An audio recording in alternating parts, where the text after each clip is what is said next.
Elena, qu'est-ce qui s'est passé ici? C'est quoi ce bordel? T'as rien rangé? Non, j'ai pas eu le temps, puis tu me l'as pas demandé. Pas eu le temps? Mais t'étais là toute la journée. Ouais, bah bienvenue dans mon monde, chérie. Je suis ici toute la journée, mais j'ai pas le temps de ranger, tu vois. T'as même pas préparé le repas, c'est une vengeance, c'est ça? Ah non, je fais juste comme toi. T'as pas remarqué? Pieds sur la table, vaisselle pas faite, chaussures au milieu de l'entrée, et en prime, les écouteurs quand tu me parles. Ça va, j'ai compris l'allusion. Pas une allusion, mon chou. La réalité. Donc, soit tu t'adaptes au nouveau concept de la maison, soit tu décides de m'aider et de ranger avec moi, si tu veux pas que la maison soit toujours un bordel comme ça. C'est bon, je vais passer un coup d'aspirateur.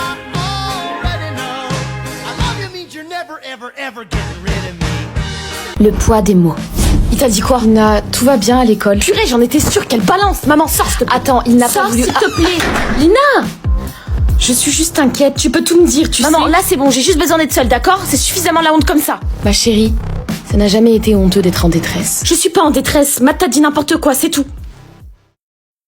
Lina, réponds. Hé, qu'est-ce que tu fous là?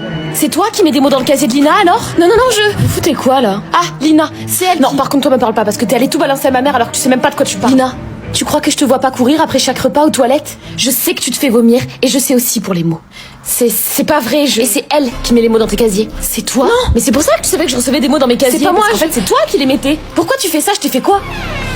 Non, écoute, je te connais même pas. T'es arrivé dans ma vie il y a 2 jours et j'apprends que c'est toi qui mets les mots. Syndrome du sauveur. Y a pas de Anthony ici. Tu dois confondre, je pense. À qui tu souris, Roman? Y a personne là-bas? Bah si.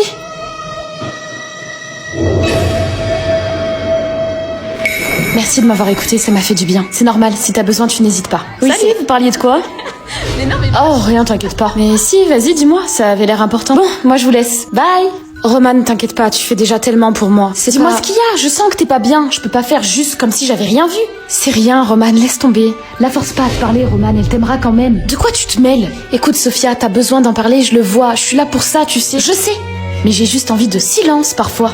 Pas de questions ou de solutions. Mais si tu gardes tout pour toi, ça va empirer. Je sais ce que ça fait de pas être écoutée ou d'être seule. Mais tu vois pas que ça me met la pression? Ça me donne l'impression que si je vais mal, t'existes, mais que si je vais bien, tu sais plus quoi faire. C'est pas vrai? Si. J'ai pas besoin d'être sauvée. J'ai juste besoin qu'on m'écoute quand moi, je suis prête. Pas quand toi, tu l'as décidé. Elle a raison. Et tu le sais.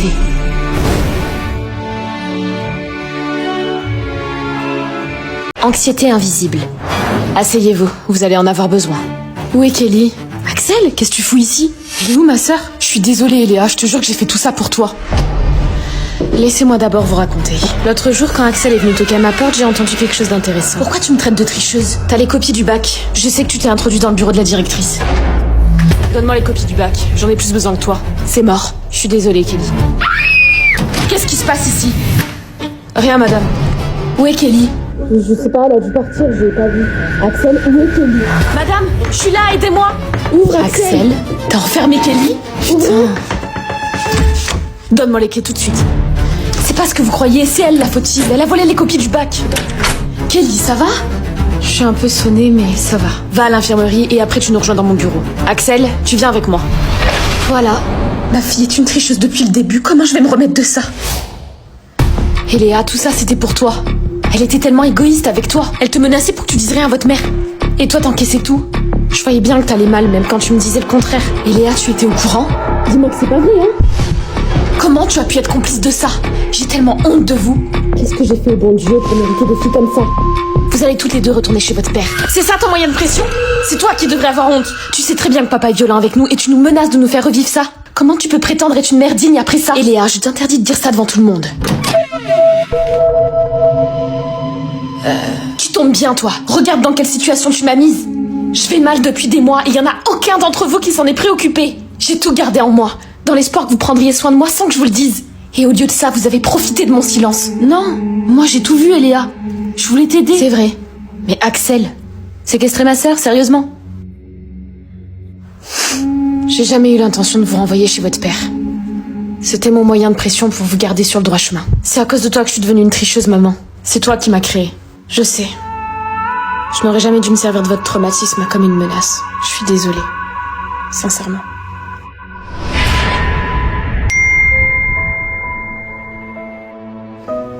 Je suis vraiment la grande sœur la plus nulle du monde. Mon rôle était de te protéger, et au lieu de ça, je t'ai créé de l'anxiété. T'as pu compter sur personne. Même pas sur ta sœur. Je te promets de plus jamais te faire subir ça. Je t'aime, Elia. Tu dormais pas, tu faisais semblant. Ça en valait la peine.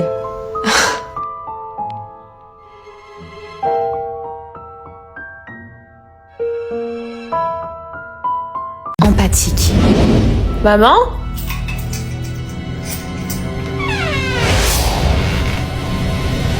Maman ? Tu m'as fait... Navré d'avoir employé cette méthode, Raven. Nous devions te tenir tranquille. Je t'ai injecté un tranquillisant, et si tu le veux bien maintenant, je vais enlever ton bracelet. Non, surtout pas. Pourquoi vous voulez me l'enlever ?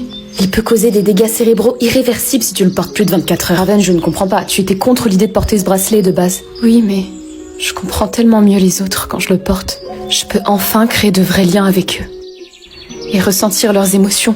Tu devras t'en passer, je suis désolée. Non, me prive pas de ça. J'aime ressentir fort. J'aime ressentir les émotions des autres. Raven, tu n'avais pas pleuré depuis des années. Que ressens-tu actuellement ? De la tristesse. Si je suis de nouveau coupée de mes émotions, je rendrai plus les gens heureux. Et je ressens la détresse de ma mère, qui voudrait retrouver la Raven d'avant.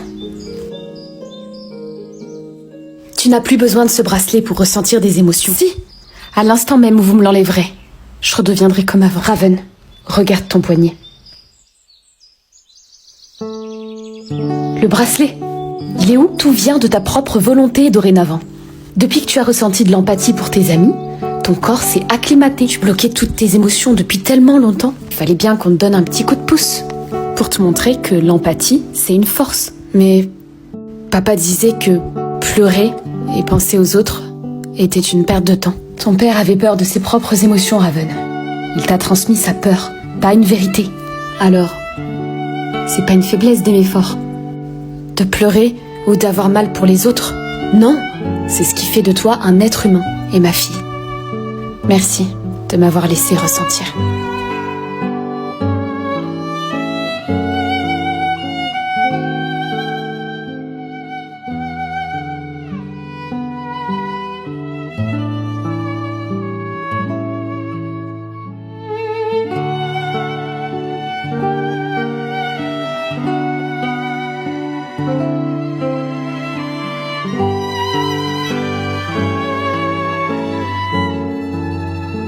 Le poids des mots.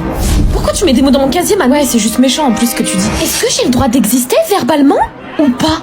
Purée, c'est dingue de pas laisser parler les gens comme ça, là. Bla bla bla, pourquoi tu fais ça ? Bah peut-être que si vous me laissiez parler, je pourrais vous raconter. Bon, le mot que j'allais te mettre, c'était pour te donner un indice sur la personne qui te met les mots dans les casiers, justement. Tu sais qui c'est ? C'est qui, Manon ? Alors là, Virginie, tu te débrouilles. Elle s'appelle Lina. Allô, c'est une ref. Purée, mais c'est pas possible, faut tout lui dire à lui, tout lui expliquer. Oui, bah désolé. Bon, tiens, je te file un indice au moins. Allez, moi je vais en cours. Bisous. Mais c'est pas un indice là, c'est carrément la réponse. Je vais me le faire. Lina, T'es venue me supplier pour qu'on se remette ensemble, c'est ça ? Drôle de demande en mariage, mais j'accepte. je sais que c'est toi qui mets des mots dans mon casier, espèce de fou. Fou de toi. Tais-toi, pourquoi tu fais ça ? Parce que ton pote là, il est pas capable de voir que tu vas mal. Donc je fais passer des petits messages par-ci par-là, tu vois. C'est mon mec. Ah bon ? Ah ouais ? Il est pas très... J'ai remarqué qu'elle allait mal, figure-toi. J'utilisais simplement une manière douce. Moi, grand prince, je vous tire mon chapeau. Tu te rends pas compte de l'impact que ces mots ont eu sur moi. Ça a aggravé ma situation au lieu de l'améliorer. Alors, réfléchis à 2 fois avant de parler, ok ? Écoute, je suis désolée. Je pensais que ça te ferait réagir, pas que... C'est moi qui m'occupe d'elle maintenant. Tu peux rester en dehors de ça, t'inquiète pas.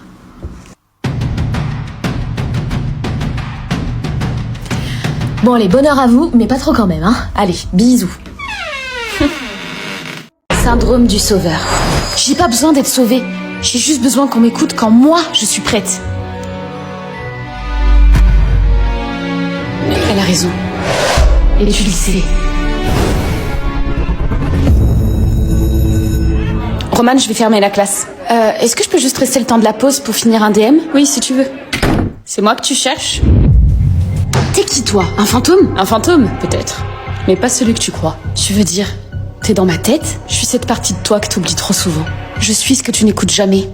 Cette petite voix dans ta tête qui te dit que tu n'as pas à te sacrifier pour être aimé. J'ai cru que si je me rendais indispensable, quelqu'un finirait par m'aimer.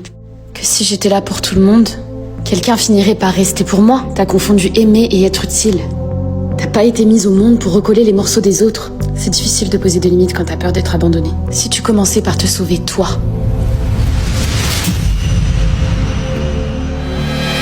T'as appris à être utile avant d'être heureuse. Il est temps de réapprendre l'inverse. T'as consolé les